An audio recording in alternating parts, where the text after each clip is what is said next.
September 15 பிரதமர் மோடி பீகாருக்கு ஒரு 40,000 கோடி ரூபாய்க்கான திட்டங்களுக்கு அடிக்கல் நாட்டியிருக்கிறாரு.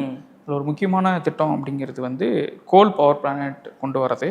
அது சம்மந்தமாக நிறைய டெண்டர்லாம் விட்டாங்க. இறுதியில் அதானி நிறுவனத்துக்கு அந்த டெண்டர் கிடச்சிருக்கு. இதெல்லாம் செய்தி இல்லை. இதில் முக்கியமான செய்தி என்ன அப்படின்னா, கிட்டத்தட்ட அதோட ப்ராஜெக்டுடைய இது பார்த்தீங்கன்னா ஒரு 1020 ஏக்கரில் பவர் பிளானட் கொண்டு வரது. அந்த 1020 ஏக்கரும் விவசாய நிலங்கள், மாங்காய்கள், மாம்பழம், அது மாதிரி லிச்சி இதெல்லாம் போட்டு விவசாயம் பண்ணக்கூடிய விவசாயிகளுடையது.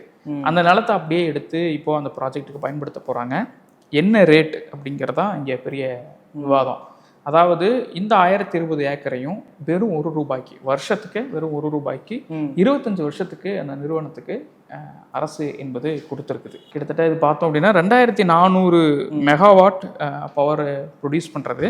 சரி, இவ்வளோ சீப்பாக கொடுக்குறமே, என்ன ரிட்டர்ன் அப்படின்னு பார்த்தோம் அப்படின்னா, இந்த நிறுவனம் உற்பத்தி செய்யக்கூடிய கரண்ட்டை ₹6 கவர்மெண்ட்டுக்கு வித்துரும். ஸோ வந்து நிலத்தையும் ஃப்ரீயாக கொடுத்து கரண்ட்டையும் வந்து கவர்மெண்ட்டுக்கு ₹6 விஷயம். அதான் ₹6 கொடுத்து வாங்குறதுங்கிறது பெரிய ரேட். அது ஆக்சுவலாக நாம வச்சிருக்கிற நிலத்தையும் ₹1 கொடுப்போமா?